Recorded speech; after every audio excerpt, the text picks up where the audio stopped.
Plastic bags is sort of one of these iconic environmental issues, right? We've been banging our heads against the wall forever, trying to get rid of them. And nothing really seemed to work, right? Whole Foods keeps giving us 10 cents to bring our canvas bag, and yes, I bring my canvas bag, but then I walk into the pharmacy and sometimes, mea culpa, choose the plastic bag or take the plastic bag. Now, what did work? What has worked? 2001, Ireland, the country, passed a 15 euro cent plastic tax, and plastic bag use decreased 90%, 90, 1 billion bags a year, within a year. Washington, 2010, a couple years ago, 3 years ago by now, passed a 5 cent disposable bag tax, paper and plastic, and disposable bag use decreased by 80% within a year. It's these tiny, tiny incentives that frankly, right, you don't notice. On a $100 weekly grocery purchase, 10 cents, you don't notice. And still, they made a huge difference. Right? So the naming and shaming business, the usual sort of quote unquote old school environmentalist approach simply didn't work until we passed this kind of policy, the tiny, tiny fees that are making a huge difference. Chris Jones, you're nodding your head. Do you think that's right in terms of that prices are the really important drivers in shaping personal behavioral change? Well, I think what's important about this example, really it wasn't the price, as Gernot mentioned. It was really just the signal, just the idea that this is the new norm. And even that very, very tiny price signal was enough to make that shift. So I think that was a very smart and very effective policy to do this, countrywide. But we also see this, at my own local supermarket in the Davis Food Co-op. They've been able to institute the same policy, and it just completely changed the way that people think about this. This is now what is expected behavior. So it's not the price, it's just the shift in what is expected behavior that's important. But that shift in expected behavior, he mentioned Whole Foods before, paper, plastic. You feel like you're a sinner if you're walking out of Whole Foods or any other place with a plastic bag. Yeah. That didn't do it. The price mattered, right? And when people now in San Francisco say, "Would you like to buy a bag?" We're like, "Oh no, I don't want to buy a bag." No, yeah. Right? So, well, it's the default option. Yeah. That's really important. Okay. This is one thing that we have learned is just make that what is expected of everybody. People are willing in many cases to even pay taxes so long as everybody does it, or to go a little bit extra on this issue, for example, as long as everybody does it. So it was effective because of that reason, I think. And Glen Lowe, you've done research into consumer product goods and how the price sensitivity that consumers have and what they're willing to pay. So tell us, apply that to plastic bags. Yeah, it's actually quite interesting because behavior change is tricky business, right? And I'll just actually build on something that Chris was just mentioning, which is if you think about behavior change, if you think about the habits that we have, these default options are actually quite powerful.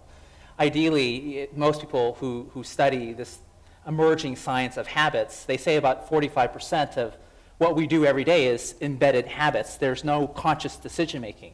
And so in the corporate world, it's all about creating just enough new behavior, new incentive, disruption in critical thinking patterns to have someone think again. It may not actually be material, 15 cents or 10 cents may not be material, but it's enough of a break in the current habits, the current practices that you deploy, that it actually creates a new behavior.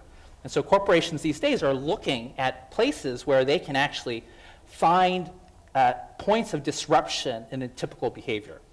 And so it's true for a plastics bag. It's very true actually for a number of corporations are targeting. Another very disruptive moment is when parents have kids.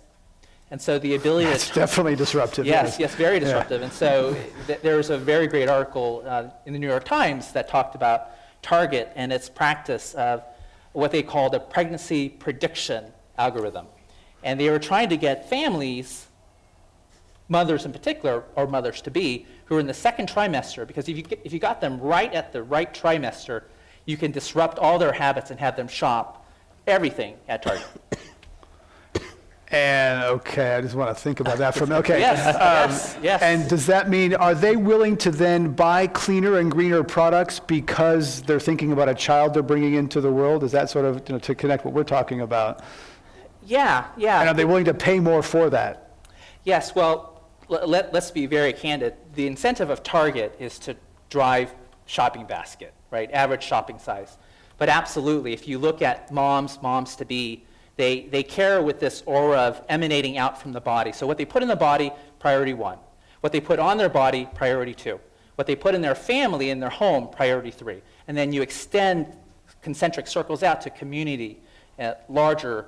That's what they care about. And so if you can get them in just this spot where you have this heightened sensitivity of the kinds of products you put on your baby, for example, it is an inflection point in behavior, and it's disruptive. And Gernot, is that meaningful in any way? Because you're here kind of representing the view that policy is what matters. Individual action doesn't really have an impact on, we're talking about ultimately carbon and climate disruption. So if a expectant mom buys something that's easier on her health and easier on the environment, doesn't that create a market? Doesn't that create some market signals that that's a good thing to do and that might have some impact? Sure, right? So I have a 23-month-old at home now. So yes, 23 months ago, our life changed quite a bit, right? And we do buy certain products now that we wouldn't have bought before, right? Diapers being an obvious example, but obviously sort of certain other things where you now choose the organic version where you wouldn't have chosen the organic one before. But I think the main point, building on Glen's point, is Target, Walmart, American Airlines, right? They're incredibly smart at getting us to frankly buy more stuff because they use these behavioral nudges to get us to move in the direction that they want us to go.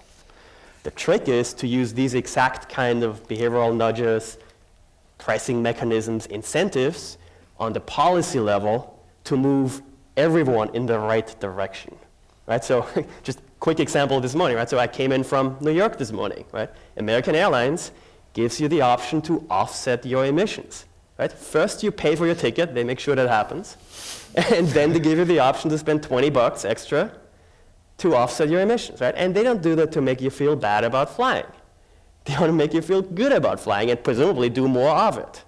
Right? Now, the trick is to use these exact same type of nudges, incentive mechanisms, behavioral options, default mechanisms to use at the policy level to then, for example, change overall flying behavior.